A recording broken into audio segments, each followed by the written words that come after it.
Bienvenue à la vidéo tissage de doigts 101. Alors aujourd'hui, on va apprendre les étapes de base pour commencer une ceinture fléchée. Ici, j'ai une ceinture fléchée de Toronto et de la région de York. C'est ma ceinture fléchée. Et comme vous voyez, elle est très colorée et elle a une symétrie. Alors si on regarde dans le milieu, il y a une symétrie. Il y a un côté qui se répète sur l'autre côté. Alors nous, on ne va pas essayer de faire une belle ceinture comme ça. Ça, c'est beaucoup trop compliqué, mais il faut commencer à quelque part. Alors, les étapes qu'on va faire aujourd'hui, ça sera de faire une demi-ceinture. Alors, si on la coupe en deux, ça sera comme on voit ici, on va faire la moitié d'une ceinture pour commencer. OK? Et ça sera aussi pas aussi gros que ça. Ici, ça sera quelque chose de très simple avec seulement 8 fils, OK, pour commencer. Alors,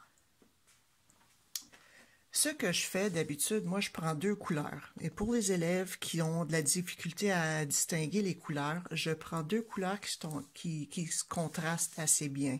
Alors ici, j'ai pris du bleu et du blanc. La laine, c'est pas quelque chose de spécial, c'est quelque chose qu'on trouve en vente n'importe où. Et on coupe à peu près 1 mètre pour chaque fil. Alors 4 fils bleus, 4 fils blancs, d'1 mètre de long à peu près. Ça n'a pas besoin d'être exact. La longueur d'un bras, ça suffit. Alors, moi, ce que j'ai fait, j'ai mis ça sous un clip ici dans mon atelier, mais c'est pour aider. Dans les classes, ça suffit simplement de mettre un masking tape par-dessus pour les garder collés à la table. Mais c'est important de s'assurer que quand on prépare le fil, les fils soient bien mis un à côté de l'autre sans se croiser. Et ça, c'est un tip que vous devrez suivre tout le long en travaillant pour vous aider à bien réussir. OK? Le tissage au doigt, c'est quelque chose de bien facile en théorie. Il y a du monde qui apprennent ça très, très vite. Il y en a d'autres, ça prend du temps, mais et puis ça fait... peu importe l'âge, que ce soit des enfants ou adultes, il y en a qui sont très, très vite, il y en a qui sont très, très lents ou qui ont de la misère. C'est correct, on y arrivera tous, que ça soit vite ou plus lent, c'est correct. Ne soyez pas découragés, OK? Bon, alors, commençons notre tissage de doigts.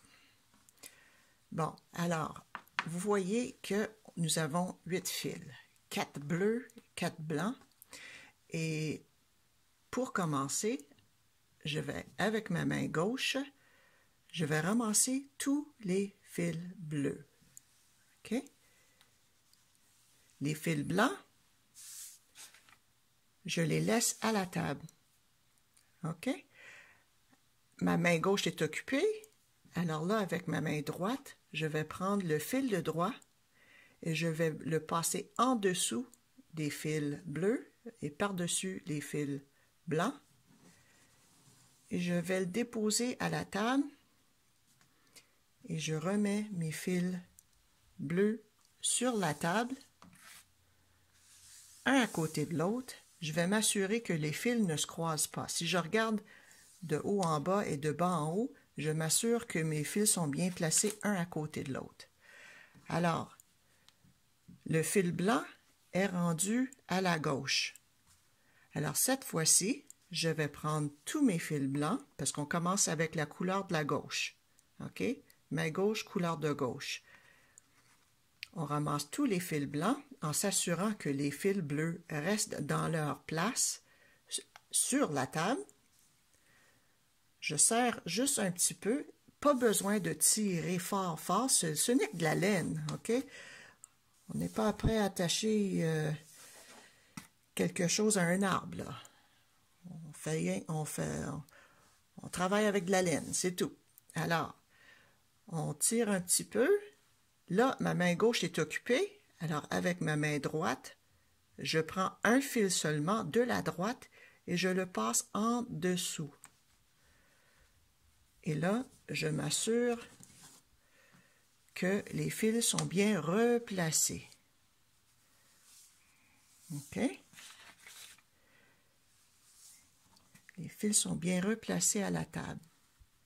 Là, si j'ai de la misère, je peux séparer un petit peu, juste pour m'assurer de voir que mes fils sont bien placés. Là, ils sont bien placés.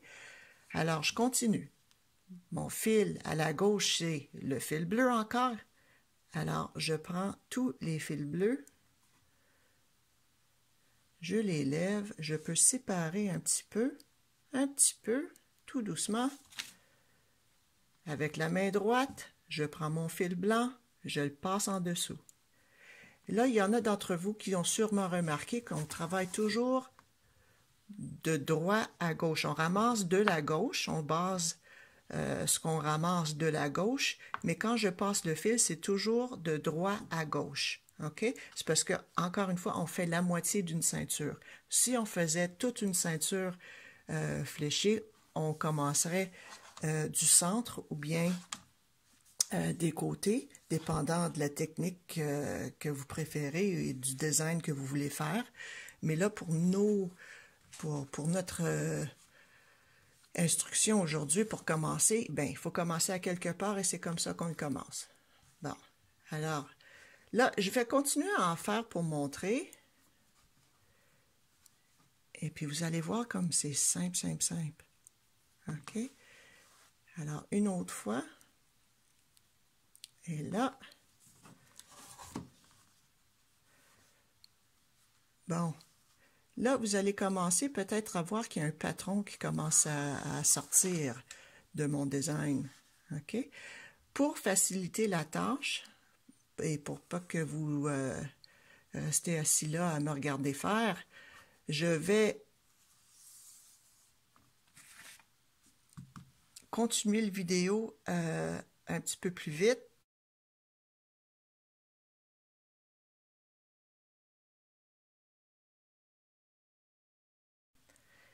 À ce point-ci, vous pouvez voir que on commence à voir un petit patron, des lignes qui commencent à apparaître en couleur.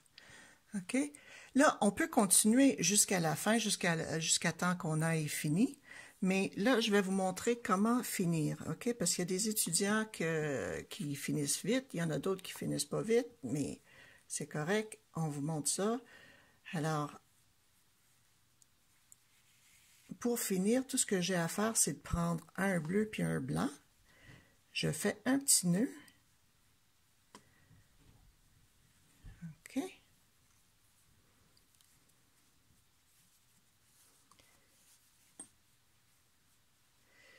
Et encore un autre, et un autre. Puis ça fait les petites franges.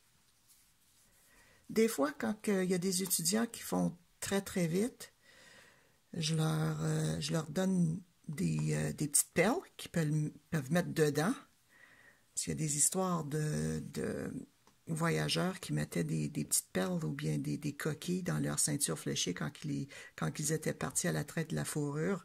Puis ça leur rappelait de leurs aimés, de leurs amants qui étaient toujours à la maison. Alors voilà votre première petite ceinture fléchée.